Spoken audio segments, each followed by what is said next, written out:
In recent times, more and more people have started to believe that the Mandela effect is real, as they've started noticing that they share false memories with large groups of people.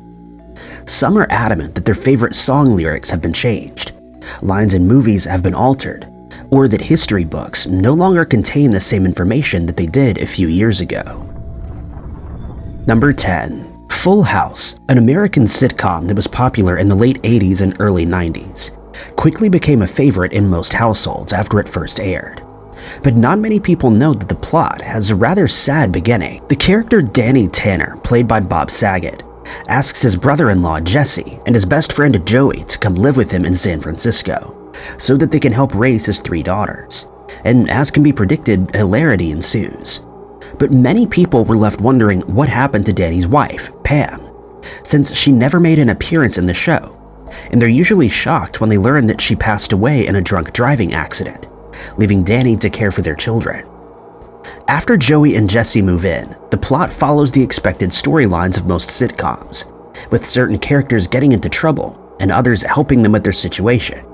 Or in other episodes, there's tension between 2 of the characters, but this is usually resolved by the time the episode ends. The show ran for a total of 8 years and spawned 182 episodes, proving just how popular it really was. Some fans of the show have watched each episode hundreds of times, which makes it all the more surprising that it's now the subject of a Mandela effect mystery. The mystery surrounds the character of Joey and his actual role in the family. When 2 of the show's stars, Jodie Sweetin and Andrea Barber, started a podcast about the show, they revealed that it's the subject of a Mandela effect mystery, in which many people are convinced that Joey was the girl's uncle. Many people have stated that they were under this impression because he's always referred to in the show as Uncle Joey. But the co-stars then revealed that this isn't the case, since he's Danny's best friend and therefore not part of the family. They also explained that none of the girls ever referred to him as Uncle Joey, even though he was considered to be part of the family, since all the characters grew very close to each other as the show carried on. They believe the misconception came about due to the fact that Danny used to refer to him as Uncle Joey whenever he was talking about him to the children, and hence people just assumed he was either a relative or that the kids considered him to be their uncle, since he played a large role in taking care of them. The show is also mentioned in another Mandela effect that was shared by a Reddit user, who stated that they're certain that they watched an episode when they were young in which Kimmy thinks she's pregnant, only for a pregnancy test to reveal that she isn't. They state that they remember the episode clearly, as if they watched it yesterday, but are now unable to find it again despite years of searching. Others have stated that they also remember the same episode, but have also had no luck in tracking it down. Number 9. When it comes to the Mandela effect, brand logos are among the most spoken about examples, since people either remember their spelling being different in the past, or now believe that their logos have changed. Some examples of this include the fact that many people refer to Febreze being spelled as Febreze, with 2 E's in the word breeze, but it's an error that's easy to understand. They also recall Oscar Mayer being spelled with an A instead of an E, or that the Skechers brand spelling doesn't contain a T. As far as logos are concerned, many people remember the sun on Raisin Bran cereal wearing sunglasses, when the truth is that he never has. That the Pillsbury Doughboy used to wear a blue neckerchief, when in fact it's always been white. Or that the popular drink 7-Up used to have a hyphen between the numbers and letters, but it also never has. Then there's the misconception that Target stores' logos used to have as many as 5 rings, when it actually only has the 1 red dot in the center with 2 rings around it, the first being white and the second being red. The same can be said about many other logos that have remained unchanged for decades, despite thousands of people agreeing that they used to look different. Some believe that this is due to a shift in our reality that's brought about the Mandela effect, while others assume that they just have a bad memory. One such logo that's being spoken about on Mandela Effect forums and other websites is the Ford company's logo. We're all familiar with the white writing of Ford on a blue background, and that the word is contained in a white oval. But thousands of people disagree. They've now noticed that the F in Ford contains a curl at the end of the line that passes through the F, and they're certain that this never used to be the case, stating that it used to be a simple straight line. In a video uploaded to YouTube, A YouTuber has stated that the logo looks very strange to him, and at first he assumed that the brand merely redesigned it for a fresh look. But he was left baffled when he learned that it's remained unchanged since 1912. He then asked several people to identify the correct logo, after presenting them with the real one and another one with the straight line.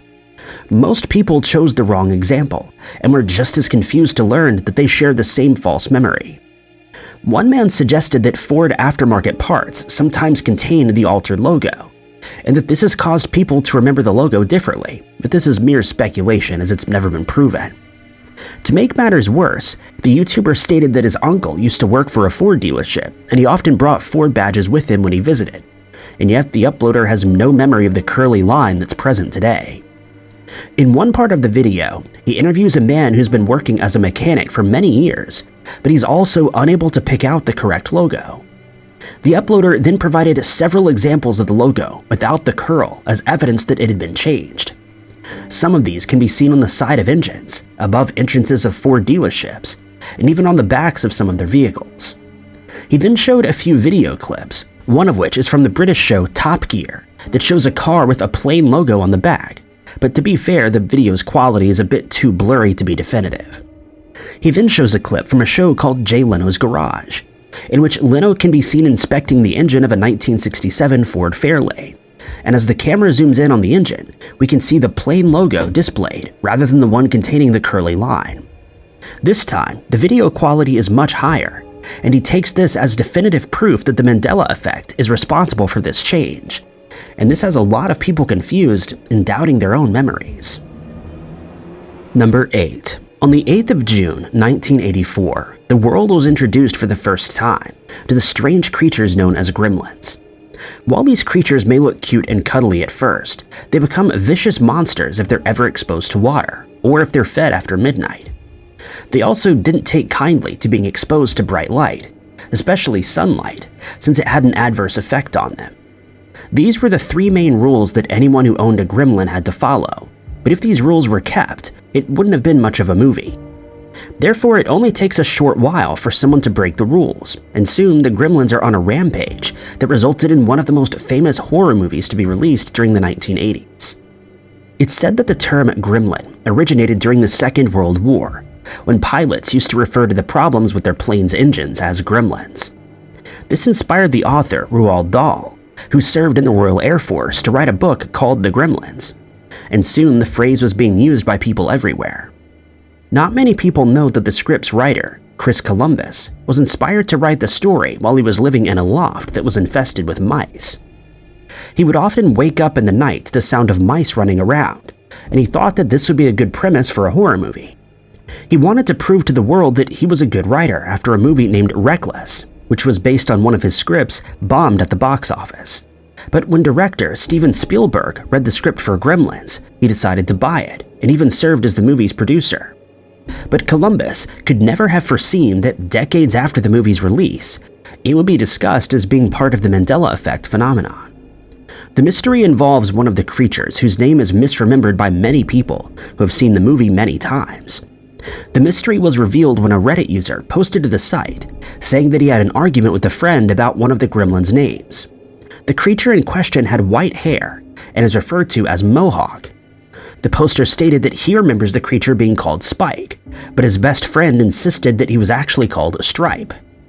To end the argument, they did a Google search, and were surprised to find that his friend was correct, and its name really is Stripe. This led to a slew of comments from people who remembered the same thing, and once again, blame was placed firmly on the Mandela effect, though some commenters added that they probably just misheard or misremembered the correct name. Others suggested that the confusion is likely a result of the gremlin's spiky hairstyle, leading people to assume that he's called Spike rather than Stripe. Number 7. Fender guitars are among the most famous in the world. They're known to be the guitar of choice for some very famous musicians, including Eric Clapton, Jimi Hendrix, Jeff Beck, Ritchie Blackmore, David Gilmour, and George Harrison, to name but a few.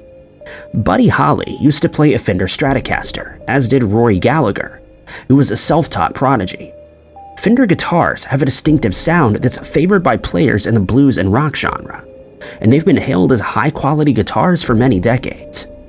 The brand was invented by a man named Leo Fender, and quite unbelievably, he never learned to play guitar, despite producing some of the best instruments ever made, and those guitars being used by world-renowned artists. Before the advent of the Great Depression, Fender worked as an accountant, but when he lost his position, he decided that his habit of tinkering with electronics would make a much better career choice. And before long, he opened a store called Fender Radio and Record Shop, which would eventually become the Fender Musical Instruments Corporation. Ironically, since his background was in engineering, and he never had any interest in playing an instrument, he had no idea how to play the guitar, and had to recruit musicians to test out the first few guitars he made. At one point, he sold the company to CBs for a massive $13 million, but it was then bought back by the company's employees, who renamed it Fender Musical Instruments Corporation. In modern times, many musicians consider the Fender Stratocaster to be one of the best guitars ever made, and it remains the most copied guitar of all time. While the Stratocaster and Telecaster are undoubtedly the most famous Fender guitars out there, the brand has also produced other models like the Acoustasonic, the Jazzmaster, Mustang, Lead, and Jaguar. But the most famous of these is a model that's used by many guitarists who are looking for a more affordable Fender to play, and its name has now become part of Mandela effect history, since many users have noticed that the spelling of the name is different from what they recall. One guitarist who's been playing one of these guitars stated online that he was completely dumbstruck when he noticed one day that the brand is spelled S-Q-U-I-E-R rather than S-Q-U-I-R-E, as he remembers it. This took many other people by surprise, as they had the same spelling in their minds, and they immediately took to the internet to find examples of the name being spelled the way they remember. But they were unable to find any proof that the name had been changed. Hence, they've blamed the change on the Mandela effect, since they refuse to admit that they might simply be misremembering the spelling, or that they never took the time to look at the spelling properly. Many others have stated that they remember the spelling as it is today, and doubted claims that it had somehow been altered, but this did little to stem the flow of comments from people who agreed with the original poster. One commenter suggested that people are merely confusing the word squire, a man with a high social standing who lives on an estate, with the founder of VC Squire Company's name, which is Victor Carroll Squire. It's often the case when dealing with the Mandela effect that people unknowingly associate a word with something that's spelled similarly, and hence are surprised to find that they've had a false memory for years. Number 6. As children, many of us would have been enthralled by a tale called Around the World in 80 Days, in which a man sets out to do just that after making a £20,000 bet with a group of friends at the Reform Club in London. What follows is a story of unparalleled adventure, as we follow him on his journey while he's accompanied by his valet, a man named Jean Passepartout. The novel was written by Jules Verne and first published in 1872, and today it's still considered to be one of his most accomplished books. In the book, the wager comes about after Phileas Fogg reads an article in a newspaper regarding a section of railway line that's been built in India, which now allowed people to travel around the world in just 80 days. But the journey is far from a peaceful one, as a detective called Fix starts to pursue the pair since Fogg closely resembles a man who's wanted for bank robbery. He fails to secure a search warrant and so decides to follow Fogg on his travels, all the while searching for proof that he's the wanted criminal. He befriends Passepartout under false pretenses to remain close to the pair. During the journey, they struggle to keep their intended schedule and are forced to come up with inventive plans to make up as much time as possible. But they manage to make it to Ireland in time, and from there, they board a ferry back to England, only for Fogg to be arrested upon his arrival. Fix is then informed that the actual robber has already been caught and Fogg is released, but he arrives 5 minutes too late, losing the wager in the process. Passepartout then realizes that they got the dates wrong since they'd traveled east for some distance, causing each day to be shortened by 4 minutes, and they were in fact a day early. The novel proved so popular that it's been adapted into movies and TV series over the years, all of which were also very successful. But despite its popularity, one of the main aspects of the tale is now considered to be a Mandela effect mystery that's left many people doubting their own memories.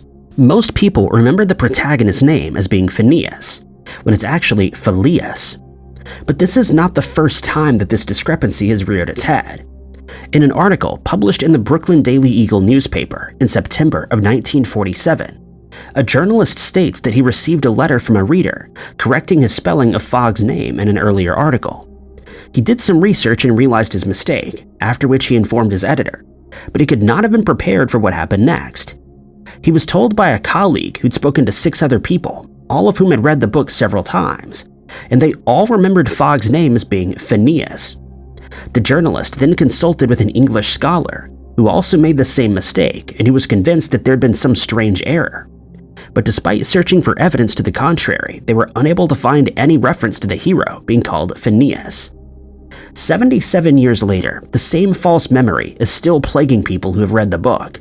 But this clearly can't be blamed on the Mandela effect, since the same problem has existed for nearly 3/4 of a century. Number 5. While it's understandable that people blame the Mandela effect for false memories regarding song lyrics, misspelled words, and missing episodes from their favorite TV series, it's a little harder to understand how it could affect their perception of certain geographical areas. But this has happened on more than one occasion. In one instance, thousands of people came forward to state that they remember New Zealand being northeast of its closest neighbor, Australia, when in reality it lies to the southeast and always has. Some people went as far as to suggest that it had been moved somehow, or that thanks to the Mandela effect, all the atlases in the world had been altered to show it in a new location after our reality was also changed. In another case, people were stunned to learn the actual location of South America on the world map, as they believed that it had always been located further to the west. Many people chimed in on this mystery, stating that they had clear memories of the continent being positioned directly under North America, since they've looked at atlases on many occasions in the past and always saw it in that position. This is one of the most discussed Mandela effect mysteries at one point, since thousands of people were disillusioned by the revelation that it's always been in its current position. But many refuse to accept this as fact, and surprisingly, many of these people actually live on the continent and have done so for their entire lives. One Redditor took a closer look at a map after learning of this case, and he was of the opinion that Central America had also shifted along with South America. And this led him to Google Maps, where he zoomed in to find the Panama Canal, but he was unable to locate it. He was stunned to find that in his opinion, it had moved from its original area on the map, and now flowed from north to south, when he always had been taught in school that it flowed from the east to the west. It had been suggested that he may be confusing the canal with a river that he'd read about at some stage, but the poster was adamant that his memory was correct and that something sinister was going on in the world. Now, a new Mandela effect case has emerged concerning the location of a specific country. In this case, the positioning of Sri Lanka in relation to India. A Redditor posted to the site stating that they remember the country being positioned directly under the tip of India, but that it's now moved to the east and slightly north. As with most Mandela effect posts, many people agreed with him, with one commenter adding that they believe India is now smaller than it used to be, and that the country's shape has been changed from an inverted triangle to a more curved shape. Another added that they remember several small islands being present between the two countries, and when he did a survey, he found that as many as 98% of people who he interviewed agreed that Sri Lanka has shifted in the last few years, and they could find no explanation other than the Mandela effect. Unsurprisingly, one commenter who worked as a navigator in the past stated that he's picked up on several discrepancies in modern maps. Firstly, he's adamant that Sri Lanka was indeed situated beneath India until 2014, when he believes it suddenly changed. He also noticed that New Zealand is now suddenly made up of 2 parts rather than 1, that Indonesia used to be further away from Australia, and that Alaska used to be much bigger than it is today. He agrees that South America has moved to the right on the world map, and further added that the angle between Italy and the island of Sicily has been altered. Others also pointed out that Cuba has suddenly become much bigger than it used to be, and that it's shifted to the west in recent years. Number 4. It comes as no surprise that the Disney movie Alice in Wonderland is on the list of Mandela effect mysteries, since it contains many small intricate details that are easy to either forget or misremember. In one internet post, someone asked whether anyone else remembers a scene in the movie, during which Alice and the Duchess have an interaction, since they have a clear memory of it and have searched for it on several occasions, only to find that it doesn't exist. But this was quickly explained by a commenter who stated that in the book, upon which the movie is based, the Duchess and Alice do interact at one point, and this may be what they were really remembering. Others suggested that the poster might be thinking of one of the other movies that were made, since they remember an interaction with that character, or that they might be thinking of a storyboard that never made it into the movie.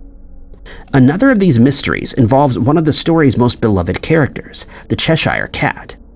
Many people remember one of the most iconic lines from the movie being said while Alice is looking for the White Rabbit, and the cat suggests that she speak to the Mad Hatter, but Alice declines upon hearing his name. The cat then tells her to speak to the March Hare, but upon learning that he's also mad, she's heard saying, "But I don't want to go among mad people." And this is where the discrepancy takes place. Most people remember the cat replying, "We're all mad here," but this simply isn't the case. The line is actually delivered as, "You can't help that, most everyone's mad here." And this has left many fans of the movie baffled. Once again, this was easily explained by those who have read the Lewis Carroll book, in which the line is indeed, "We're all mad here." But some commenters firmly believe that the line was the same as the one in the book, and that the movie has recently been altered. Lastly, two other favorite characters are mentioned in Mandela Effect forums. The brothers Tweedledee and Tweedledum were featured in a poll, asking whether they remember the duo wearing hats with propellers or flags on top, and the overwhelming majority selected the propeller option.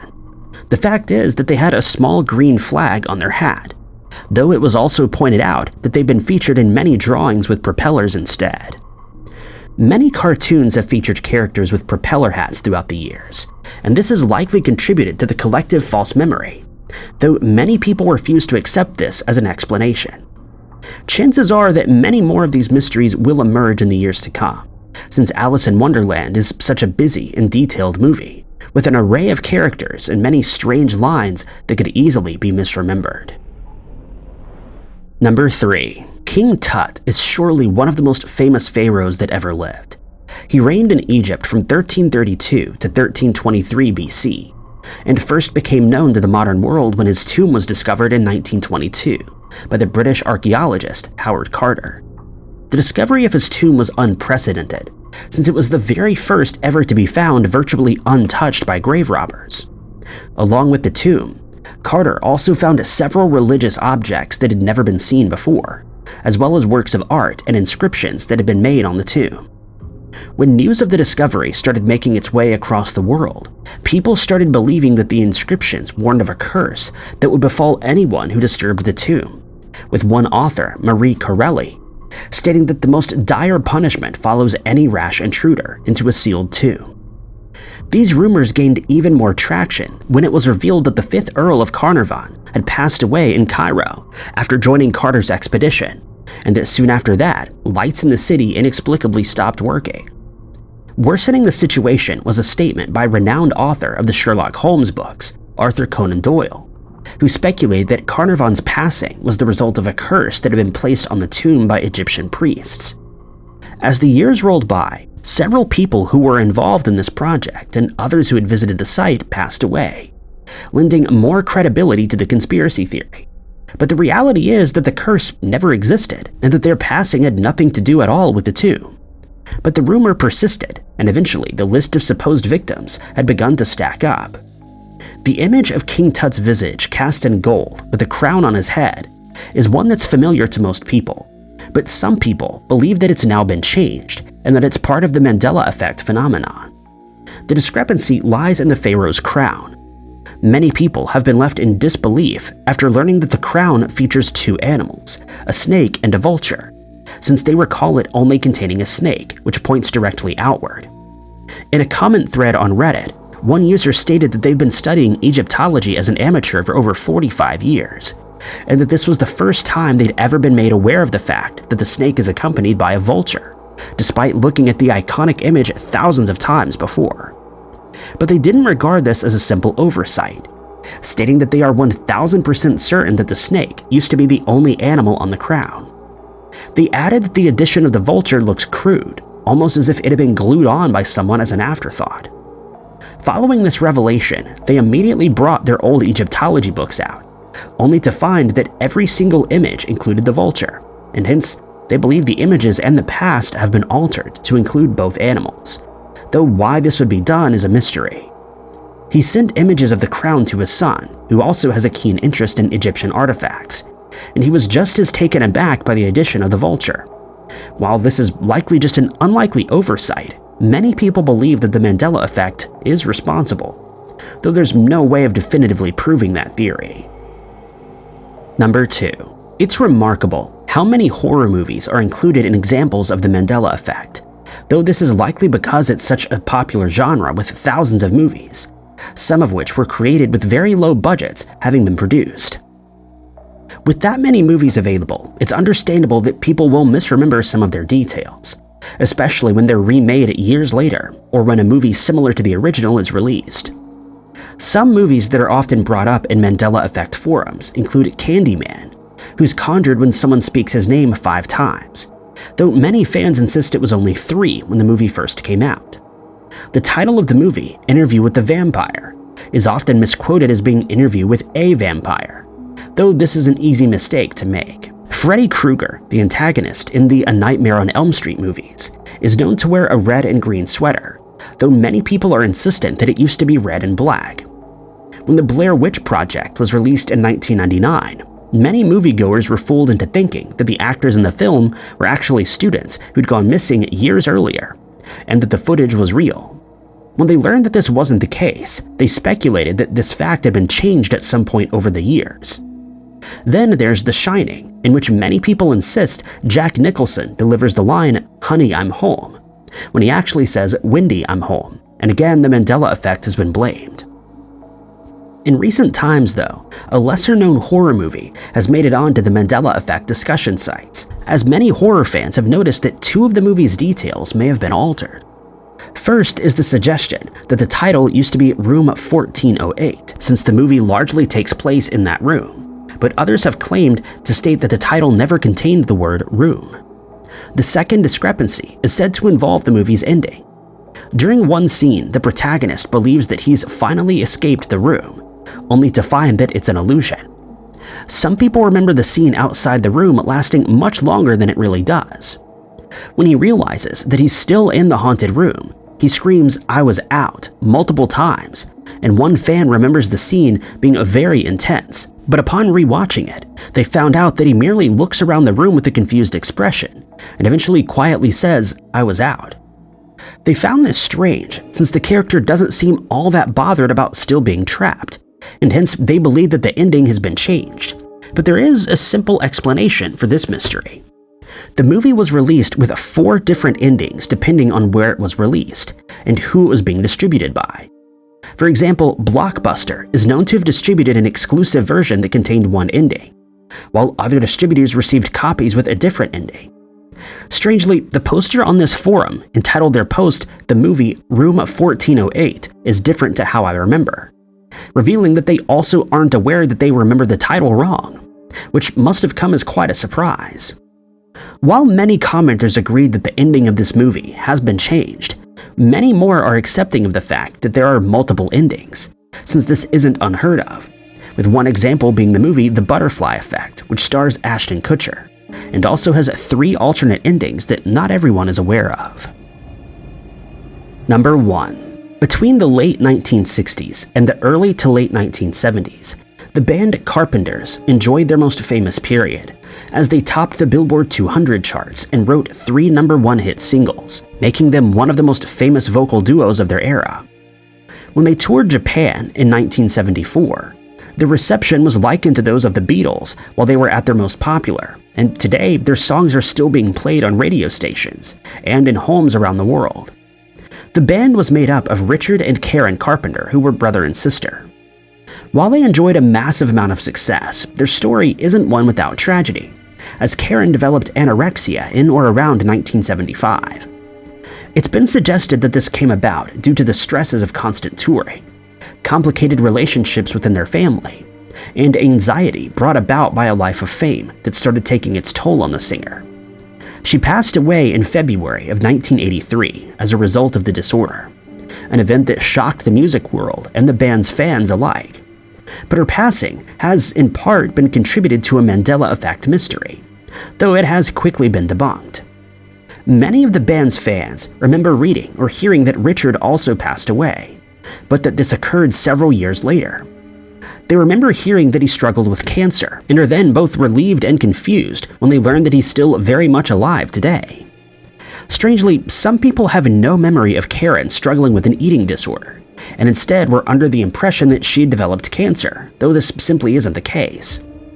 Then there's the Mandela effect concerning the band's name.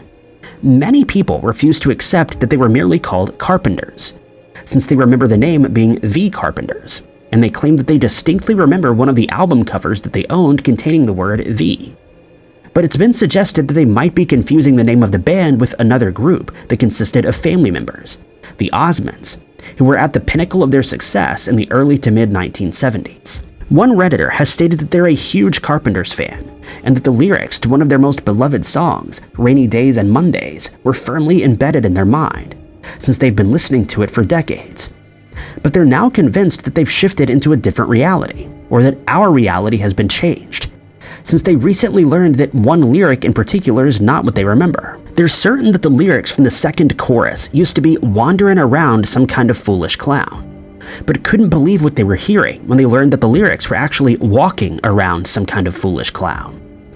The discrepancy in the band name is an error that's easy to forgive, since it feels natural to add the word The before the sibling's last name, and most of us have at some point realized that we've been singing the lyrics to a well-known song wrong for many years. Hence, many people have disputed the band's inclusion in Mandela effect cases.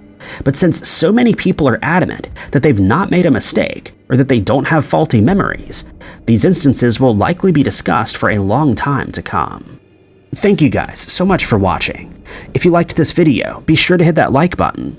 Also, don't forget to subscribe and click that notification bell to keep up to date with all of our future uploads. But my name is Ty Knotts, and I'll catch you guys in the next video.